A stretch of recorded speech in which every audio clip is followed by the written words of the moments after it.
So I wanted to bring up, and it applies to basically fitness and bodybuilding, but also just about anything in the pursuit of self-improvement.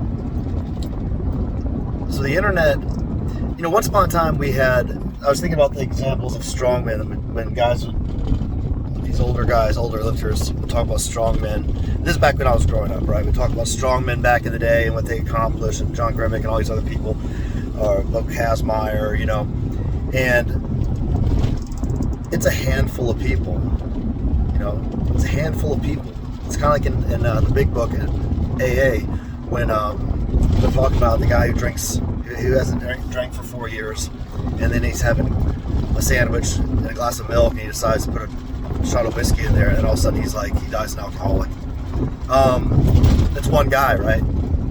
So, it's just, how does it apply to the average person? Which is why I always liked books by someone like Stuart McRobert, and then people who just were not necessarily genetically gifted or had an advantage, who didn't just work out any old way and suddenly get great results. And then you ask them, "Oh, how'd you do that?" And they're like, "Well, they either say they just worked out, or they try to pretend that they knew what they were doing, and they actually, willed it through their expertise and hard training."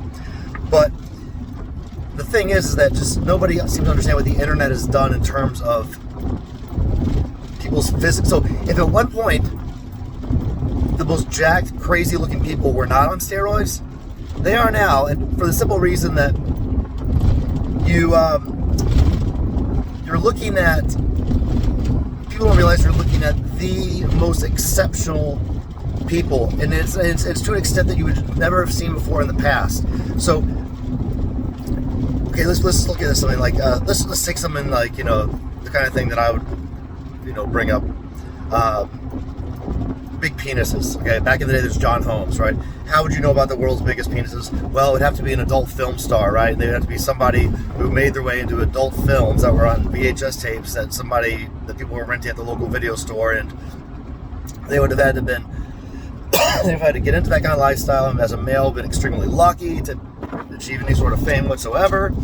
And that's how you'd hear about somebody with a big penis, other than just maybe somebody you knew or a friend or whatever. But now, thanks to everybody, or the medical studies, so there has to be some sort of medical research going on where there was a reason for that, and you can find somebody who's willing to participate in that. And but now, or a Kinsey report, now you're dealing with people that are actually self-reporting. So there's just no way to really when you're talking about freaks of nature, whether it's penises or it's muscles, nothing like the smartphone has been able to provide people with the evidence of the extremes, the very far-reaching boundaries of genetics. And so, whereas at one time, you just see maybe there was a gigantic 10-inch penis somewhere in a video.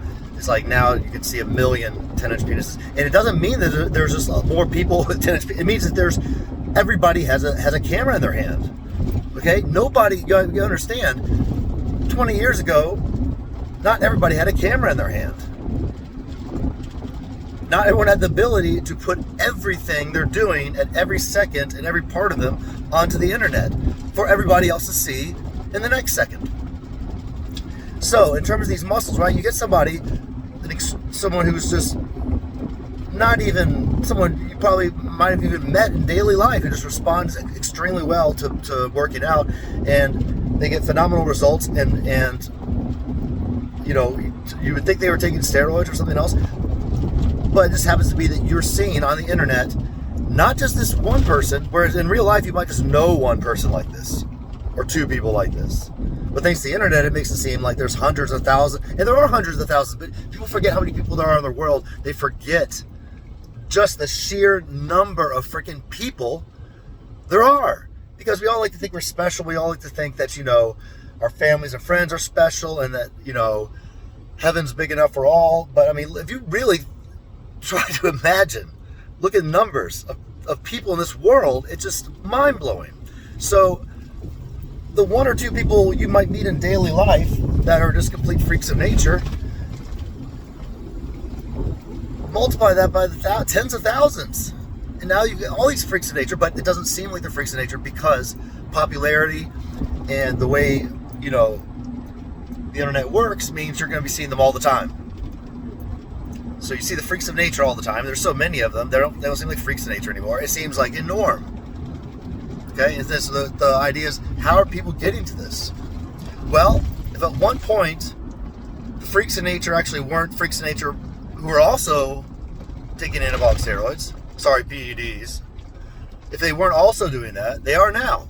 Because, like it or not, it's, yes, in normal life, you wouldn't see all these people, that would be the case, but it's, now everyone assumes it. So before they even can get to a point where they can see whether or not they would, and they're not going to, most likely, you're not likely going to be that one out of them. It's like winning the lottery ticket, okay?